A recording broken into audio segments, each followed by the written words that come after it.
నా పేరు షేక్ బాషా, మాది మంగళగిరి, చిన్న పంజాబ్ వీధి, పాత బస్ స్టాండ్. ఏం చేస్తుంటారు? కుట్టు మిషన్ మెకానిక్ అండి. ప్రస్తుతం ప్రభుత్వం పనితీరు ఎలా ఉందండి? గత ప్రభుత్వం కన్నా బెస్ట్. ముందు స్టేట్ ప్రశాంతంగా ఉంది. ఫస్ట్ పాయింట్ అది. అది పథకాలు కొందరికి వస్తున్నాయి, కొందరికి రావట్లేదు. కానీ ముందు ప్రశాంతంగా ఉంది స్టేట్.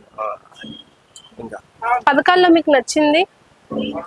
అదే పథకాలన్నీ బాగానే ఉన్నాయి. కాకపోతే ఏమో ఇది పెన్షన్ అన్నది చూసారా, గతంలో కన్నా ఒకరోజు ముందే వస్తుంది. ఆ తర్వాత ఏమో గతంలో అయితే సెలవు అని 2 రోజులు తీసుకొని 3 రోజులు తీసుకుని అంటున్నారు. కానీ రేపు సెలవు అంటే ఈ రోజు ఇచ్చేస్తున్నారు.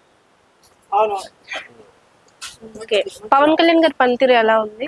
బాగానే ఉంది. కుటుంబ ప్రభుత్వం బాగానే ఉందండి. గత ప్రభుత్వానికి ఈ ప్రభుత్వానికి తేడా ఏంటంటే? చాలా తేడా ఉంది. ముందు ప్రశాంతంగా ఉంది రాష్ట్రం. అంతకన్నా కావాల్సింది ఏముంది? ఒకరికి వస్తేనే ఒక పథకాలు మనిషిని బట్టి వస్తాయి. ప్రశాంతంగా ఉంటే చాలు. ముందు మనిషి ఒక అన్నం నీళ్లు లేకపోయినా ముందు రోడ్డు మీద పోయి ప్రశాంతంగా బతుకుతున్నాడు.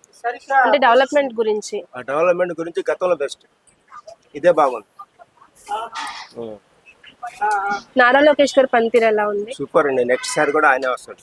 ఇక్కడ మట్టికి సీట్ ఇస్తే నెక్స్ట్ సారి కూడా నారా లోకేష్ వస్తాడు.